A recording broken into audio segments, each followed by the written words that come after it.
Hace 2000 años, una ejecución cambió el curso de la historia humana. Jesús de Nazaret, llamado el Hijo de Dios y considerado el Salvador esperado, fue entregado, juzgado injustamente, burlado y clavado en una cruz romana. Detrás de este hecho, había líderes poderosos y soldados que pensaban que la crucifixión pondría fin a su voz. Creían que sus seguidores desaparecerían una vez que él muriera, pero su muerte no fue una derrota. Endurecidos. Sus motivos eran egoístas, avaricia, envidia, deseo de control y miedo a perder el poder. Pensión enfrentó su propia caída, muchas veces tan dura y dolorosa como sus acciones. Gálatas 6:7 lo dice así: no se engañen, Dios no fue el comienzo de algo eterno. Aún así, las Escrituras y los registros históricos muestran una verdad dura. Cada persona involucrada en su ejecución debe ser burlado. Lo que cada uno siembra, eso cosechará. Hoy exploraremos la Biblia, textos históricos y documentos de la Iglesia primitiva para revelar los terribles finales de los hombres responsables de la muerte de Jesús y la increíble gracia que aún se les ofreció. Si amas conocer la verdad directamente de la palabra de Dios, quédate hasta el final. No olvides darle like al video, suscribirte para más mensajes centrados en la Biblia y compartirlo para que otros descubran la verdad. Y en los comentarios, cuéntanos, ¿aceptas la misericordia de Dios o eliges enfrentar su justicia? Comencemos. Primero, tenemos a Judas Iscariote, el que lo traicionó. Su nombre se convirtió en símbolo de traición. Fue uno de los 12 que Jesús eligió personalmente para caminar con él. Judas vivió cerca de Jesús, compartió comidas con él, viajó por pueblos, vio milagros, personas ciegas de nacimiento que veían, leprosos sanados y muertos que volvían a la vida. Escuchó en persona el Sermón del Monte, vio 14-15 dice: entonces uno de los 12, llamado Judas Iscariote, fue a los jefes de los sacerdotes y les preguntó: ¿cuánto me darán si les? Ayudó a Jesús calmar una tormenta con una sola palabra. Ayudó a repartir el pan que alimentó a miles milagrosamente. Aún así, eligió traicionarlo, según Mateo 26:32. Por menos del valor de un burro, Judas entregó al Salvador del mundo. Los evangelios nos muestran a Jesús, y ellos le ofrecieron 30 monedas de plata. Esa cantidad, solo 30 monedas, era el precio de un esclavo. Según Éxodo, nos muestran su verdadera naturaleza. Juan 12:6 revela que Judas robaba del fondo común. Él guardaba la bolsa del dinero y tomaba de ella. La avaricia había echado raíces en su corazón, y eso lo hizo un blanco fácil. Lucas 22:3 dice: entonces Satanás entró en Judas, llamado Iscariote. En el jardín de Getsemaní de noche, Judas llegó guiando a un grupo de hombres armados y oficiales del templo. Llegó una multitud, y Judas, uno de los 12, iba al frente. Se acercó a Jesús para besarlo, pero Jesús le preguntó: Judas, con un beso. ¿Cómo señaló quién era Jesús? Con un gesto de cercanía, un beso. Lucas 22:47-48 dice: mientras Jesús hablaba, con un beso entregas al Hijo del Hombre, la traición se había consumado. Pero cuando Judas se dio cuenta de que Jesús había sido condenado, el peso de su decisión lo aplastó. Mateo 27:3-5 cuenta: entonces Judas, el que lo había entregado, al ver que Jesús había sido condenado, sintió remordimiento y devolvió las 30 monedas de plata a los jefes de los sacerdotes y a los ancianos. Les dijo: he pecado, he entregado sangre inocente. Ellos respondieron: eso es tu problema. Arrojó las monedas en el templo, se fue y se quitó lo del templo. Los líderes, incapaz de traer paz a su alma, aplastado por la culpa y sin esperanza, Judas fue y se ahorcó. Pero el libro de los Hechos añade, los líderes a quienes ayudó no se preocuparon. El dinero que aceptó para la traición quedó tirado en el suelo, del te reventó y se desparramaron todas sus entrañas. La tradición describe el lugar. Judas se ahorcó al borde de un acantilado rocoso. Añade otro detalle sobre su muerte. Hechos 1:18 dice, con el dinero que recibió por su maldad compró un terreno, pero al caer de cabeza su cuerpo se reventó, luego llamado Acéldama, el campo de sangre. Tal vez la cuerda se rompió o la rama cedió, pero su cuerpo cayó y se estrelló contra las rocas. Los sacerdotes, al no querer quedarse con dinero de sangre, usaron las 30 monedas para comprar ese terreno. Esto cumplió una profecía de Zacarías 11:13. Entonces el Señor me dijo, Judas tuvo un final amargo, rechazado, olvidado por aquellos a quienes sirvió y para siempre vinculado a la traición.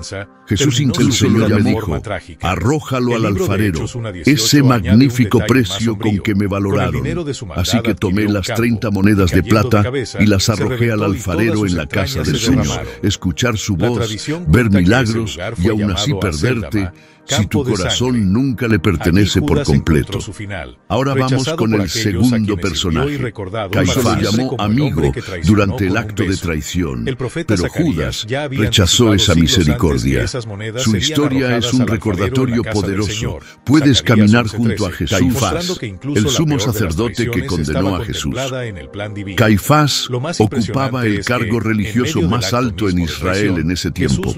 Vestía las ropas de autoridad, estaba en el templo como representante espiritual del pueblo y tenía la responsabilidad de guiar a la nación. Pero la noche en que arrestaron a Jesús, Caifás eligió el poder en lugar de la verdad. Usó su autoridad para impulsar la ejecución. En Juan 11:49-50 viene que un solo hombre muera por el pueblo y no que toda la nación perezca. Para Caifás, Jesús no era el prometido en las Escrituras. Lo veía como una amenaza, un razonamiento. Entonces uno de ellos, llamado Caifás, que ese año era el sumo sacerdote, dijo, ustedes no entienden que les conviene que un solo hombre. Todo eso desafiaba el control de Caifás. Así que comenzó a planear en secreto. Los evangelios explican que los líderes religiosos buscaban una forma astuta, alguien que podía romper la frágil alianza entre los líderes judíos y los gobernantes romanos.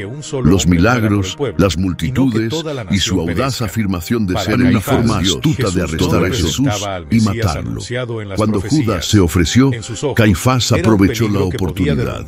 En las horas silenciosas de la noche, quebrantando muchos testigos falsos, pero ni siquiera sus versiones coincidían. Aún así, Caifás siguió adelante con el plan. En Mateo 26:63-66 leemos de las leyes judías. Caifás reunió al consejo conocido como el Sanedrín. El juicio fue todo menos justo. Fue una burla de la justicia. Llevaron testigos falsos. El sumo sacerdote le dijo, te ordeno por el Dios viviente que nos digas si tú eres el Mesías, el Hijo de Dios. Jesús respondió, tú lo has dicho, pero les digo que desde ahora verán al Hijo del Hombre sentado a la derecha del poder y viniendo sobre las nubes del cielo. Entonces el sumo sacerdote rasgó. Ellos respondieron, es digno de muerte. Caifás rompió con sus propias manos las vestiduras que representaban santidad, rasgó sus vestiduras y dijo, ha blasfemado. ¿Qué necesidad tenemos de más testigos? Ustedes mismos han oído la blasfemia. Carne ya estaba clavado en una cruz. Pero ¿qué ocurrió con Caifás después? La Escritura no describe su final, pero el historiador judío Josefo sí escribió que irá y tomó la decisión final. Jesús debía ser ejecutado. Por la mañana, Jesús fue entregado al gobernador romano, Pilato. Por la tarde, ya estaba solo unos años más tarde, un funcionario romano llamado Vitelio lo destituyó. El hombre que había ocupado el título espiritual más alto de Israel Israel se quedó sin autoridad. Una vez removido, su influencia desapareció rápidamente. Algunas fuentes antiguas dicen que vivió el resto de sus días en deshonra. Algunos relatos incluso sugieren que la vergüenza fue tanta que terminó con su propia vida. Otros afirman que cayó enfermo y que su nombre se convirtió en maldición entre su pueblo. Estuvo ante él, Caifás lo declaró culpable y su legado quedó marcado por la vergüenza, no por defender la verdad, sino por contribuir a sentenciar a muerte a aquel que es la verdad misma. Este fue el hombre encargado de defender la ley de Dios, de guiar a la nación y de cumplir con los deberes del sumo sacerdote. Pero cuando el verdadero sumo sacerdote está el 15 después de Cristo, Anás fue la máxima autoridad religiosa en Israel. Aunque Roma le quitó el título oficial, no soltó el control. De hecho, ahora llegamos a Anás, el hombre que operaba en las sombras, era suegro de Caifás y había ocupado el mismo cargo poderoso de sumo sacerdote.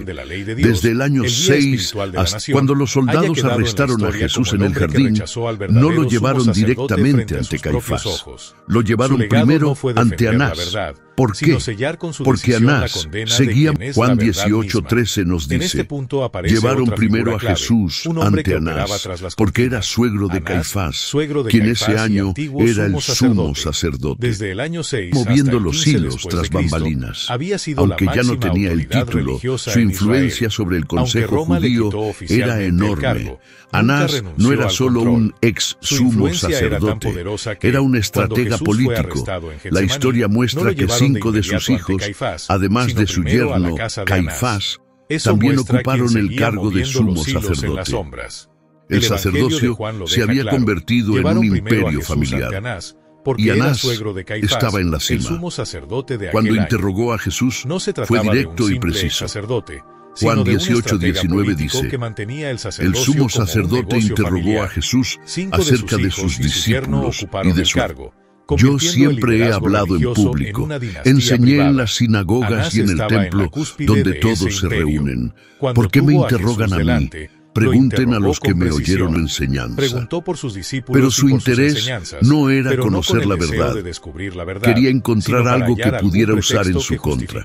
Jesús respondió con calma y seguridad a Jesús atado ante Caifás para que iniciaran los procedimientos oficiales. La Biblia no dice cómo terminó la vida de Anás hablar. Juan 18, 20, 21.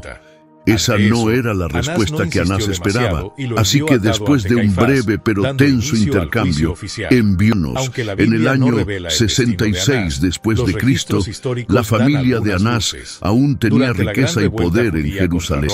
Pero los relatos históricos y la tradición nos dan algunas pistas. Cuando estalló la guerra entre judíos y romanos, llenaron las calles. El templo, símbolo de la autoridad sacerdotal, fue destruido por el fuego. Relatos cristianos antiguos sugieren que Anás no sobrevivió, pero solo 4 años después, en el 70 después de Cristo, las legiones romanas sitiaron la ciudad. Hambre, violencia y rebelión vio al caos. Algunos dicen que murió durante el asedio. Otros creen que fue ejecutado en los enfrentamientos internos que destruyeron la ciudad. Sus tesoros fueron saqueados. Su influencia desapareció. Su familia quedó dividida. Aquel que lideró la élite religiosa murió entre las ruinas de la ciudad que intentó controlar. El primero en interrogar al Mesías nunca vio al verdadero sumo sacerdote coronado en el cielo. Anás deja al gobernador romano que intentó alejarse de la decisión.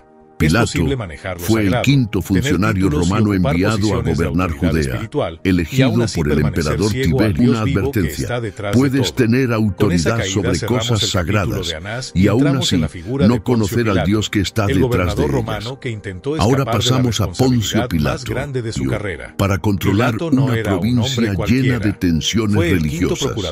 Gobernaba desde la ciudad costera de Cesarea. Viven como cruel, rígido y despectivo hacia las creencias judías. Filón de Alejandría, un filósofo judío de la época, lo describió como un hombre lleno, pero viajaba a Jerusalén durante las grandes fiestas para mantener el orden. Su mandato estuvo marcado por conflictos. Fuentes antiguas lo describen. El día en que Jesús estuvo en su tribunal, Pilato enfrentó la decisión más importante de su vida. Los líderes judíos llevaron a Jesús ante él con acusaciones, pero Pilato vio más allá. Sabía que se trataba de envidia y política. Juan 18:33, 30 de codicia, conocido por su violencia, robos, crueldad, ataques sin motivo y ejecuciones constantes sin juicio previo. Sin embargo, 6:37 registra parte de su conversación. Pilato volvió a su palacio y llamó a Jesús, preguntándole: ¿Eres tú el rey de los judíos? Jesús respondió: Mi reino no es de este mundo. Yo nací para esto, para hablar la verdad. Pilato se sintió perturbado. En los evangelios declara que Jesús es inocente no una, sino 3 veces. En Lucas 23:22 dice: ¿Por qué? ¿Qué mal ha hecho? No encuentro. Comenzó a gritar cada vez más fuerte: crucifícalo, crucifícalo. Cuando Pilato supo que Jesús había dicho ser el Hijo de Dios, Juan 19:8 nos dice, tuvo aún más miedo. Pilato se encontraba en una encrucijada. Temía condenar a alguien que sabía ninguna razón para condenarlo a muerte. Lo castigaré y luego lo soltaré. Pero el pueblo no quiso calmarse. Los líderes religiosos habían agitado a la multitud, que creía inocente, pero también temía un motín que pudiera destruir su carrera política. Los sacerdotes lo presionaron aún más. En Juan 19:12 le advirtieron: si dejas libre a este hombre, no eres amigo del César. Cualquiera que se hace rey se opone al César. Oponerse al César podía significar el destierro o algo peor. Así que Pilato cedió: yo no soy responsable de la muerte de este hombre. Es asunto de ustedes. Pero lavarse las manos no limpió su culpa. Mateo 27:24 dice: al ver Pilato que no lograba nada y que el alboroto aumentaba, tomó agua y se lavó las manos delante de la gente, diciendo: el juicio fue dictado. Jesús fue azotado, burlado y enviado a ser ejecutado. La Biblia no menciona qué ocurrió con Pilato después. Alrededor del año 36 después de Cristo, después de haber manejado mal otra rebelión, fue llamado a Roma por el emperador Tiberio para dar explicaciones. Pero la historia completa lo que falta. Según el escritor cristiano Eusebio, el tiempo de Pilato como gobernador terminó en desgracia. Al hoy es Francia. Eusebio informa que Pilato, lleno de vergüenza y desesperación, se quitó la vida. Otras versiones sugieren que antes de que pudiera celebrarse el juicio, Tiberio murió. El nuevo emperador, Calígula, destituyó a Pilato y lo envió al exilio en lo que trágica decisión. Hasta hoy, los cristianos lo recuerdan cuando recitan el credo de los apóstoles. Padeció bajo el poder de Poncio Pilato, fue crucificado, en que el imperio lo ejecutó. De cualquier manera, su final fue oscuro y deshonroso. Su nombre ha quedado vinculado para siempre a esa única era antes que la justicia. Su vida nos enseña algo poderoso. Quedarse callado ante la verdad también es una elección. Y esa elección puede durar para siempre, muerto y sepultado. La caída de Pilato no fue por ignorancia, fue por indecisión. Él vio la verdad, habló con Jesús, y aún así eligió su carrera. Ahora llegamos al número 5, Herodes Antipas, el rey que se burló. Herodes Antipas era hijo de Herodes el Grande, el mismo que ordenó matar a los bebés en Belestó a Juan el Bautista y más tarde ordenó su ejecución. Marcos 6:27-28 lo confirma. Lucas 23, Olén después del nacimiento de Jesús. Antipas heredó parte del territorio de su padre y gobernó como tetrarca sobre Galilea y Perea. Él fue quien archó a 11, describe en otro momento. Los líderes religiosos estaban allí acusando duramente a Jesús. Herodes, junto con sus soldados, lo trató con desprecio. No era un salvador digno de honor. Era solo una curiosidad, algo para entretenerlo. Cuando Jesús no hizo milagros a su antojo, Herodes se unió a sus guardias precios. Se burlaron de él, lo vistieron con una túnica lujosa y lo enviaron de regreso a Pilato. Para Herodes, Jesús fue un rechazo total, tanto de la realeza de Jesús como de la misericordia que tenía delante. La historia nos dice que el final de Herodes Antipas fue para burlarse de él. Le pusieron ropas elegantes, riéndose ante la idea de que ese hombre silencioso pudiera ser rey. No fue solo burla. Herodes Agripa I lo acusó de conspirar contra Roma. Como resultado, el emperador le quitó su tan humillante como la forma en que trató a Cristo. Según el historiador Josefo, Herodes perdió luego el apoyo del emperador Calígula, su propio sobrino, títulos y propiedades. Herodes y su esposa Herodías fueron enviados al exilio en la región de la Galia, hoy Francia. Lejos del lujo de las cortes de Galilea, Herodes terminó sus días lejos del poder, en deshonra y en el olvido. Tras Juan el Bautista y de oír la verdad directamente de Jesús. Pero en vez de eso, silenció al profeta y se burló del rey. Al final, la misma corona que se negó a rendir con humildad le fue quitada por la fuerza. Ahora llegamos al número 6, los soldados romanos. Eran hombres de guerra, combatían tradición, dice que murió solo y arrepentido, un antiguo gobernante despojado de todo lo que una vez tuvo. Herodes Antipas tuvo la oportunidad de escuchar los experimentados de las legiones del imperio. Habían realizado muchas crucifixiones. Para ellos era solo otra ejecución. Habían clavado a muchos hijos de Dios. Los evangelios describen lo brutal que fue. En Mateo 27, 27 a 31 dice: los soldados del gobernador llevaron a Jesús a los hombres en cruces, y sus corazones se habían endurecido por años de violencia. Pero ese día fue distinto a todos los demás. Ese día torturaron a hace 2000 años. Una ejecución cambió el curso de la historia humana. Jesús de Nazaret, llamado el Hijo de Dios y considerado el Salvador esperado, fue entregado, juzgado injustamente, burlado y clavado en una cruz romana. Detrás de este hecho, había líderes poderosos y soldados que pensaban que la crucifixión pondría fin a su voz. Creían que sus seguidores desaparecerían una vez que él muriera, pero su muerte no fue una derrota. Endurecidos. Sus motivos eran egoístas, avaricia, envidia, deseo de control y miedo a perder el poder. Pensión enfrentó su propia caída, muchas veces tan dura y dolorosa como sus acciones. Gálatas 6:7 lo dice así: no se engañen, Dios no fue el comienzo de algo eterno. Aún así, las escrituras y los registros históricos muestran una verdad dura. Cada persona involucrada en su ejecución puede ser burlado. Lo que cada uno siembra, eso cosechará.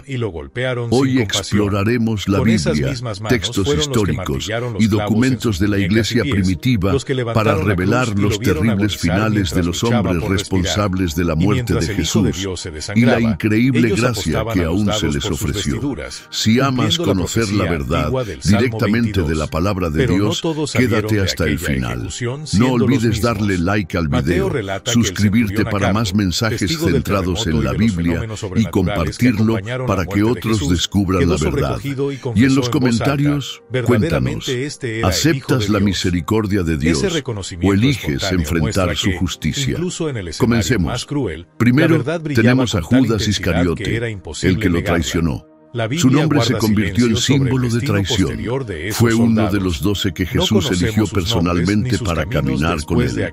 Judas vivió cerca de Jesús, compartió comidas con él, viajó por pueblos, vio milagros, personas ciegas de nacimiento que veían, leprosos sanados y muertos que volvían a la vida.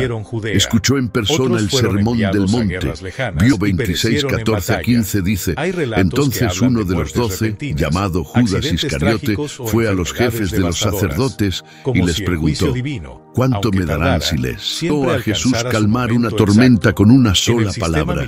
Ayudó a repartir el pan que alimentó a miles milagrosamente.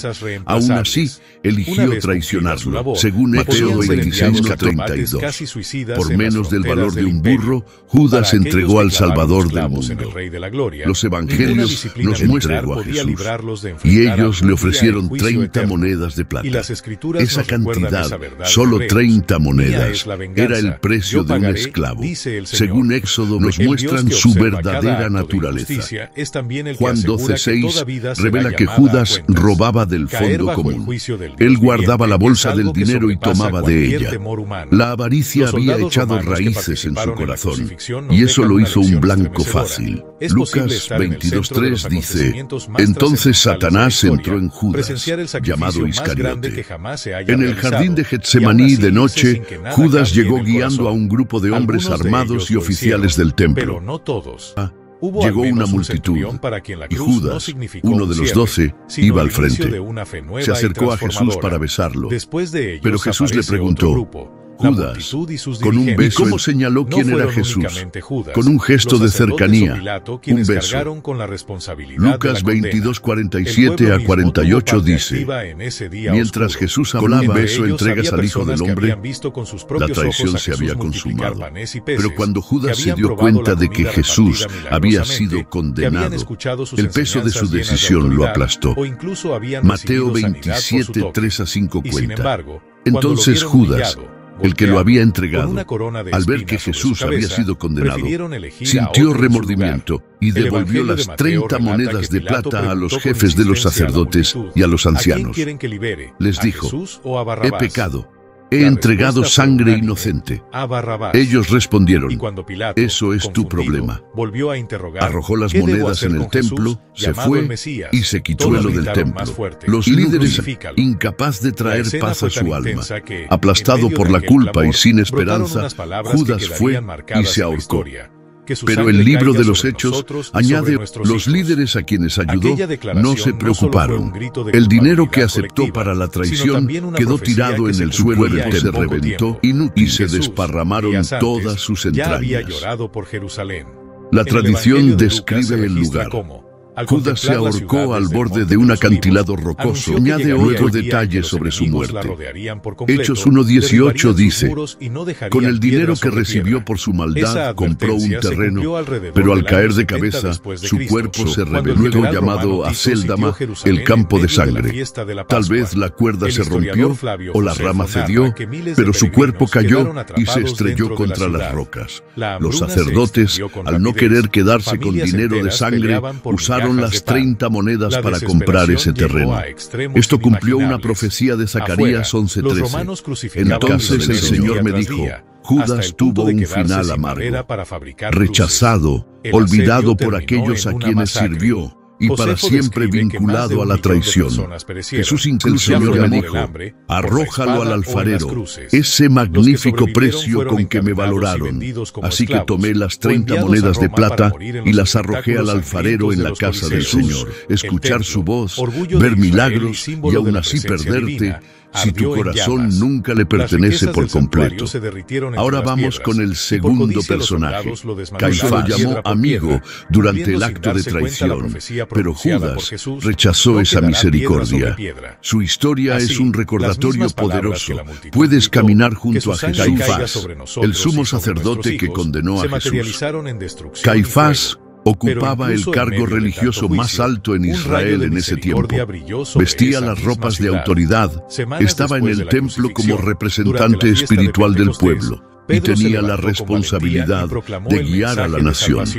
Pero la noche en que arrestaron a Jesús, Caifás eligió el poder en lugar de la verdad.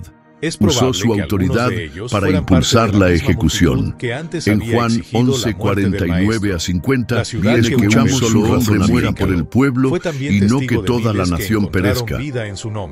Para Caifás, Jesús no era el prometido en las Escrituras. Lo veía como una amenaza, un razonamiento. Entonces uno de ellos, llamado Caifás, que ese año era el sumo sacerdote, dijo: ustedes no entienden que les conviene que un solo hombre muera. Todo eso desafiaba el control de Caifás. Así que comenzó a planear en secreto. Los evangelios explican que los líderes religiosos buscaban una forma astuta, alguien que podía romper la frágil alianza entre los líderes judíos y los gobernantes romanos. Los milagros, las multitudes y su audaz afirmación de ser una forma astuta de arrestar a Jesús y matarlo. Cuando Judas se ofreció, Caifás aprovechó la oportunidad.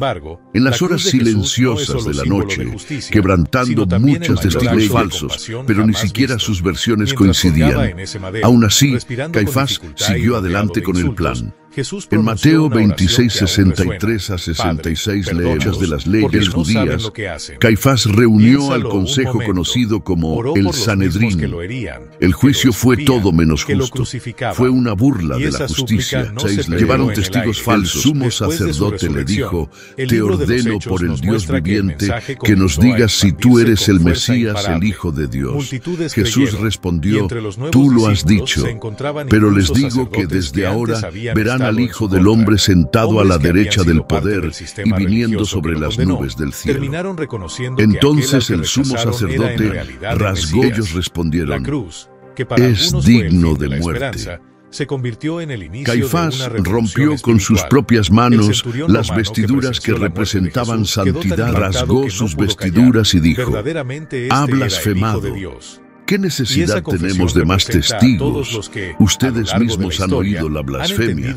Carne ya estaba clavado en una cruz. Pero ¿qué ocurrió con Caifás después? La Escritura no describe su final, pero el historiador judío Josefo sí.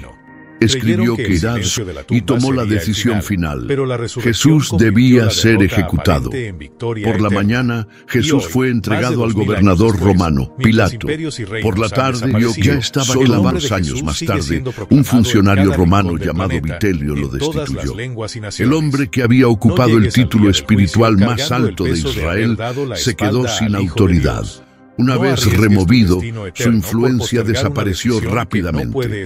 Algunas fuentes antiguas dicen que vivió el resto de sus días en deshonra. Algunos relatos incluso sugieren que la vergüenza fue tanta que terminó con su propia vida. Otros afirman que cayó enfermo y que su nombre se convirtió en maldición entre su pueblo. Ante él, Caifás lo declaró culpable y su legado quedó marcado por la vergüenza, no por defender la verdad, sino por contribuir a sentenciar a muerte a aquel que es la verdad misma. Este fue el hombre encargado de defender la ley de Dios, de guiar a la nación y de cumplir con los deberes del sumo sacerdote. Pero cuando el verdadero sumo sacerdote está el 15 después de Cristo, Anás fue la máxima autoridad religiosa en Israel. Aunque Roma le quitó el título oficial, no soltó el control. De hecho, ahora llegamos a Anás, el hombre que operaba en las sombras, era suegro de Caifás y había ocupado el mismo cargo poderoso de sumo sacerdote. Desde el año 6, hasta cuando los soldados arrestaron a Jesús en el jardín, no lo llevaron directamente ante Caifás, lo llevaron primero ante Anás. ¿Por qué? Porque Anás seguía. Juan 18:13 nos dice: llevaron primero